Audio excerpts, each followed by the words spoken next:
જય શિવશક્તિ મિત્રો, આજનું આ પવિત્ર ભક્તિભર્યું વિડિયો છે શ્રાવણ માસના મહત્વ અને કેટલીક એવી પાતકી ભૂલ વિશે, જે આ પવિત્ર મહિનામાં ભૂલથી પણ ન થવી જોઈએ.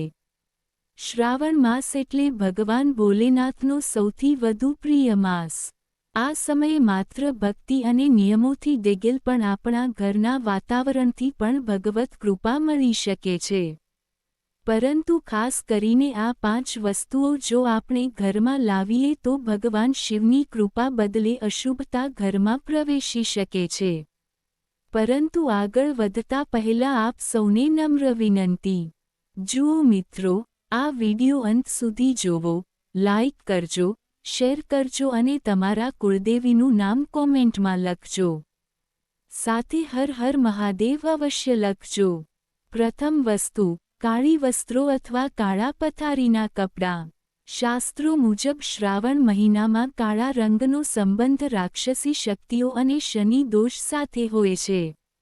આવા સમયમાં ઘરમાં કાળા પથારીના કપડાં કે વસ્ત્રો લાવવાથી મન પર થાક, તણાવ અને અશાંતિનો પ્રભાવ વધે છે. ઉપાય: ઘરમાં સફેદ, પીળા અને લાલ રંગના પોશાક અને ચાદર ઉપયોગ કરો, ઘરમાં શાંતિ રહેશે. બીજી વસ્તુ, લસણ અને ડુંગળી. શ્રાવણ માસમાં તામસિક વસ્તુઓ જેવી કે લસણ, ડુંગળી, માંસ, મદિરા વગેરેનું સેવન કરવું ખૂબ જ અશુભ ગણાય છે. દેવી દેવતાઓ આ સમયમાં ભક્તોના ઘરમાં પધારે છે. આવા ભોજનથી તેમનું અનાદર થાય છે. ઉપાય: સંપૂર્ણ શ્રાવણ માસ તામસિક વસ્તુઓનો ત્યાગ કરો. ભગવાન ભોલેનાથ તુરંત પ્રસન્ન થાય છે. ત્રીજી વસ્તુ, તૂટેલી મૂર્તિ કે ચિરાયેલું ધાર્મિક ચિત્ર. ઘરના મંદિરમાં કે દિવાલ પર તૂટેલી મૂર્તિ, ફાટેલું દેવી દેવતાનું ચિત્ર હોય તો એ ભક્તિને નષ્ટ કરે છે.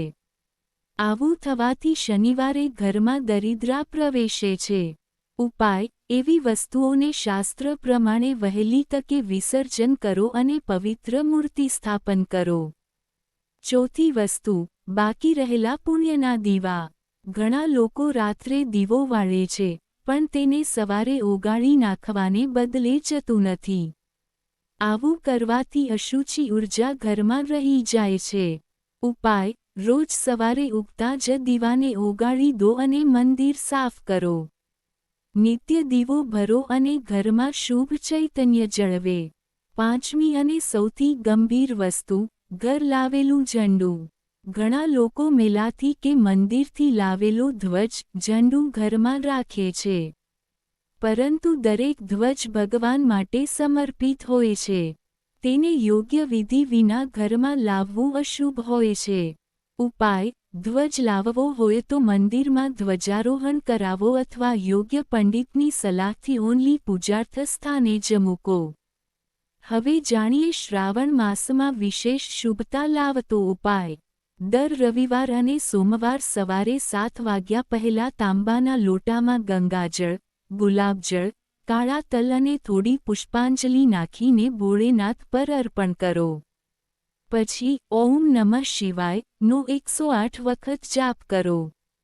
લાભ: ઘરમાં ઉન્નતિ, તણાવમુક્તિ, વિવાદ નાશ, પતિ પત્ની વચ્ચે પ્રેમ અને કંટાળે નોકરી ધંધામાં રાહત મળે છે. અંતિમ સંદેશ. મિત્રો, શાસ્ત્રો કહે છે, જે ઘરમાં શાંતિ છે ત્યાં ભગવાન છે. તેથી શ્રાવણ માસમાં આ વસ્તુઓથી બચો, ભક્તિમાં લાગો અને ભગવાન ભોળેનાથને પ્રસન્ન કરો. હવે તમે કરશો 3 કામ જરૂર. કોમેન્ટ બોક્સમાં લખો જય ભોળાનાથ. વિડિયોને લાઇક અને શેર કરો. ચેનલ નિલેશ આરટી વ્લોગ્સને સબસ્ક્રાઇબ કરો અને બેલ આઇકન ઓલ પર સેટ કરો. ભક્તિ અને જ્ઞાન સાથે ફરીથી મળીશું એક નવા વિડિયોમાં. ત્યાં સુધી જય ભોળેનાથ. હર હર મહાદેવ.